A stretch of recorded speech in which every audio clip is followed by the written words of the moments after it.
எனக்கு ஒரு சொல்யூஷன் சொல்லுங்க சார். இன்னும் 4 மந்த்ல எனக்கு ஒரு ஃபைனல் இயர் எக்ஸாம் வருது. அது நினைச்சாலே ரொம்ப பயமா இருக்குங்க சார். எங்க அம்மா வேற நல்ல மார்க் எடுத்துருவியான்னு வேற சொல்லிட்டே இருக்காங்க. அப்பதான் காலேஜ்ல சீட் கிடைக்கும் அப்படின்னு சொல்றாங்க.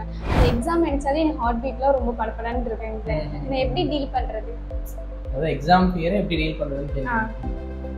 பொதுவாக எக்ஸாமுக்கு முன்னாடியும் சரி எக்ஸாம் அப்பயும் சரி ஒரு மைல்டாக ஒரு பயம் இருக்கும், ஒரு பதட்டம் இருக்கும். இதெல்லாம் அப்நார்மல்னு கேட்டால் இதெல்லாம் நல்லது தான். ஏன்னா கொஞ்சமாக பயம் இருந்தால் தான் நம்ம படிக்கவா செய்வோம். அது ரொம்ப மினிமலாக இருக்கும் அந்த ஆன்சைட்டி. பட் ப்ராப்ளம் எங்கேன்னு பார்த்தோன்னா இந்த ஆன்சைட்டி ரொம்ப எக்ஸ்ட்ரீமாக போகும்போது நம்மளுடைய அகடமிக் பர்ஃபார்மன்ஸே அதை கம்மி பண்ணும். ஒழுங்காக படிக்க முடியாது, இல்லை நீ ஒழுங்காக படிச்சிருப்ப ஆனால் வந்துட்டு எக்ஸாமில் ஒழுங்காக பண்ண முடியாது. ஏன் அப்படின்னா பர்ஃபார்மன்ஸில் உனக்கு அடிவாங்க. அந்த பயத்தினாலே வந்துட்டு என்ன பண்ணணும், ஒழுங்காக கான்சன்ட்ரேட் பண்ண முடியாது, ஒழுங்காக எழுத முடியாது, சில விஷயத்தெல்லாம் மறந்துடும். ஸோ இதெல்லாம் எக்ஸாம் பியரில் வர்றது. என்ன மாதிரியான சிம்டம்லாம் வரலாம் அப்படின்னா நெஞ்சு படபடன்னு அடிக்கும். நீங்கள் சொன்னீங்க பார்த்தீங்களா, ரொம்ப ஹார்ட் பீட் ரைஸ் ஆகுதுன்னு சொன்னீங்க. ஸோ அந்த மாதிரி சிம்டம்ஸ் வரலாம். சிலருக்கு வந்துட்டு ஐயோ மூச்சு அடைக்கிற மாதிரி இருக்குது, இங்கே ஒரு மாதிரி பண்ணுது சார் அப்படின்னு சொல்லுவாங்க. சிலருக்கு வந்துட்டு ஹெட்டேக்காகவே இருக்கும் ரொம்ப. அப்புறம் போய் பார்த்தோம்னா என்னால் ஒழுங்காக படிக்க முடியல சார், ரொம்ப பேரண்ட்ஸ் ப்ரெஷர் போடுறாங்க, நான் என்ன பண்ணுறதுன்னு தெரியல. ஸோ அப்படிங்கிற மாதிரியான ஒரு விஷயம் வரும். கிடினஸ் வரும், சிலர் மயக்கம் போட்டே விழுந்துருவாங்க. சிலருக்கு அந்த கான்சன்ட்ரேஷன் ப்ராப்ளம் இருக்கும், ஸோ அதனாலேயே படிக்க முடியாது. ஸோ இந்த மாதிரி நிறைய சிம்டம்ஸ் இருக்குது ஆன்சைட்டி. ஸோ இதெல்லாம் வந்துட்டு டூரிங் எக்ஸாம் டைமில் இந்த மாதிரியான காமனாக வரக்கூடிய ஆன்சைட்டி சிம்டம்ஸ். இந்த மாதிரி எக்ஸாமுக்கு ஆன்சைட்டி வர்றதுக்கான ரீசன் என்னன்னு பார்த்தீங்கன்னா, நம்பர் 1 நம்ம படிக்கவே இல்லை. So we are not prepared yet, நம்ம ஸ்டார்ட்டே பண்ணல. ஸோ அதனால தான் நமக்கு பயம் வருது. நம்பர் 2, ப்ரீவியஸ் எக்ஸாமில் நம்ம ஏதாவது ஃபெயில் ஆகிருந்துருக்கலாம், ஒரு கசப்பான அனுபவம் இருந்திருக்கலாம், மார்க் கம்மியாக வாங்கியிருந்துருக்கலாம்.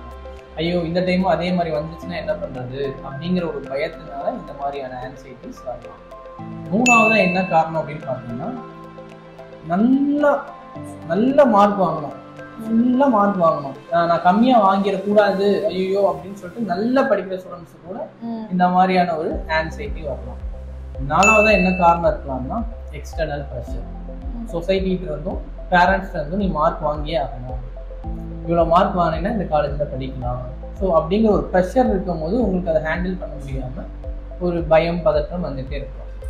ஓகே இப்போ இந்த மாதிரிலாம் பயம் வருது சார், இவ்வளோ ப்ரெஷர் இருக்குது சார், ஸோ இது எப்படி ஹேண்டில் பண்ணுறது? There are some steps. நம்ம ஆக்டர் வடிவேல சொல்கிற மாதிரி எந்த ஒரு விஷயத்தையும் பிளான் பண்ணி பண்ணணும்.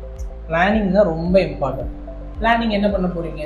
இப்போ உங்களுக்கு 4 மாதம் எக்ஸாம் இருக்குன்னு சொல்கிறீங்க, 4 மாதத்தில். ஸோ எக்ஸாம் லீவுன்னு சொல்லிட்டு ஒரு 1 மந்த் விடுவாங்க. ஸோ அந்த எக்ஸாம் லீவில் தான் படிக்கணுங்கிறதுலாம் கிடையாது. இந்த 4 மாதத்துல நம்ம படிக்கலாம், சரியா? ஸோ 4 மாதத்தில் இருக்கக்கூடிய சப்ஜெக்டை ஸ்ப்ளிட் பண்ணி படிக்கணும். நம்பர் 1. 2வது, சில எக்ஸாமினருக்கு சில டாபிக்ஸ் தான் ரொம்ப ஃபேவரட்டாக இருக்கும், இம்பார்ட்டன்ட் கொஸ்டினாக இருக்கும், ரிப்பீட்டடாக தான் கேட்டுருக்கோம். அதெல்லாம் கரெக்டாக மார்க் பண்ணி அதெல்லாம் படிக்கணும். 2வது. தென் டைம் டேபிள் போடணும். 4 மாதம் இருக்கு அப்படின்னா ஒரு இந்த மாசத்துக்குள்ள நான் முடிக்கணும், உதாரணத்துக்கு ஒரு 2.5 மாசத்துல முடிக்கணும், மிச்சம் 1.5 மாசம் இருக்கு, அடுத்த ஒரு 1 மாசத்துல ஒரு ரிவிஷன் பண்ணணும், அடுத்த ஒரு மாசத்துல இன்னொரு ரிவிஷன் பண்ணணும். ஸோ அப்படிங்கிற ஒரு பிளானிங் அகெயின் வேணும். இப்போ வந்துட்டு நீங்க ஒரு கொஸ்டின் படிச்சிட்டீங்க, ஒரு 10 கொஸ்டின் நீங்க படிக்கணும்னு வச்சுக்கோங்க. ஒரு கொஸ்டின் படிச்சிட்டீங்க அப்படின்னா நீ பரவாயில்ல, நான் ஒரு கொஸ்டின் படிச்சிட்டேன், அடுத்து 9 கொஸ்டின் தான் இருக்கு, கொஞ்சம் கொஞ்சமா படிச்சிடலாம் அப்படின்னு சொல்லி உங்களை நீங்களே வந்து ஒரு செல்ஃப் மோட்டிவேஷன் பண்ணிக்கணும். யாரும் மோட்டிவேஷன்லாம் பண்ண மாட்டான். ஸோ நீங்களே வந்து ஒரு செல்ஃப் மோட்டிவேஷன் பண்ணிக்கணும். அடுத்து என்ன பண்ணணும் அப்படின்னா ரிவிஷன். உதாரணத்துக்கு இப்போ நீட் எக்ஸாம்லாம் என்ன சொல்லுவாங்க அப்படின்னா, ஒரு டைம் படிக்கிறது மார்க்கை தராது, revision revision revision. So number of revision எந்த அளவுக்கு அதிகமாக போகுதோ அந்த அளவுக்கு உங்களோட ரேங்க்கு இன்னும் முன்னாடி போயிட்டே இருக்கும். ஸோ நீங்கள் நல்ல ரேங்க் வாங்குவீங்க. So any exam revision is the key. அதுக்கப்புறம் என்ன பண்ணோம் அப்படின்னா, எக்ஸாம் டைமில் நம்ம பண்ணக்கூடிய முக்கியமான தப்பு என்னென்னா, நம்ம ஃப்ரெண்ட் வந்து என்ன படிச்சிருக்காரு, மச்சான் என்ன படிச்சிருக்கான், மாப்பிள்ளை என்ன படிச்சிருக்கான் அப்படின்னு சொல்லி போய் நம்ம அனலைஸ் பண்ண வேண்டியது. நீ பார்த்தியா, நீ எல்லாம் இவ்வளோ படிச்சா, நான்லாம் படிக்கவே இல்லை பாரு. ஸோ அப்படின்னு சொல்லிட்டு அங்கே போய் புலம்புறது, இதனாலேயே நமக்கு ஒரு ஆன்சைட்டி வரும்.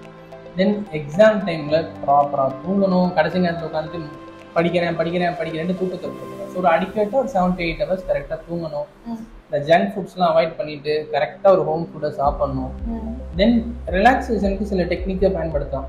கொஞ்சம் ஒரு 1/2 hour வாக் போகிறது, ஒரு உட்காந்த இடத்துல ஒரு ப்ரீத்திங் பண்ணுறது. ஸோ ஒன்று நாஸ்ட்ரியில் வந்து க்ளோஸ் பண்ணிவிட்டு இன்னொன்று இன்ஹேல் பண்ணுறது, எக்ஸேல் பண்ணுறது. ஸோ இந்த மாதிரி ப்ரீத்திங் எக்ஸசைஸ் பண்ணலாம். ரொம்ப ட்ரஸ்டபுளான ஒரு ஃப்ரெண்ட் இருக்கான், நம்பகத்தன்மை இருக்குது அப்படின்னா அவன்கிட்ட மட்டும் இந்த மாதிரி கொஞ்சம் இதாக இருக்குது அப்படின்னு சொல்லி டிஸ்கஸ் பண்ணிங்கன்னா கொஞ்சம் இந்த ஆன்சைட்டி குறையறதுக்கான வாய்ப்புகள் இருக்குது. டீச்சர்ஸ்க்கு இதில் கொஞ்சம் ரோல் இருக்குது. என்ன அப்படின்னா, பாப்பா படிக்கிறது உங்கள் கடமை, படிக்கிறது ரொம்ப முக்கியம் அப்படிங்கிறத ஒரு பொலைட்டான வேலை ஸ்டூடெண்ட்ஸ்க்கு வந்து எடுத்து சொல்லணும். ரெண்டாவது என்னன்னு பார்த்தீங்கன்னா, அதிகமான மார்க்கோ கம்மியான மார்க்கோ இருக்கக்கூடிய மார்க்கில் அதை வச்சுட்டு எப்படி ஃப்யூச்சர் கைடன்ஸ் பண்ணணுமோ அதை வந்துட்டு அவங்க கரெக்டாக பண்ணணும். மூணாவது என்னன்னு பார்த்தீங்கன்னா, மார்க் வந்து ஒருத்தருடைய அறிவுத்திறனை கம்ப்ளீட்டாக டிட்டர்மின் பண்ணாது அப்படிங்கிற விஷயத்தையும் ஸ்டூடெண்ட்ஸ்க்கு சொல்லணும். ஸோ ஃபைனலாக சொல்ல வரது என்னன்னா, எந்த ஒரு விஷயத்தையும் பிளான் பண்ணி பண்ணணும். ஸோ எக்ஸாமுக்கும் அப்படி தான் பிளான் பண்ணி படிங்க, எக்ஸாம் ஃபியரை அவாய்ட் பண்ணுங்க. தேங்க்யூ.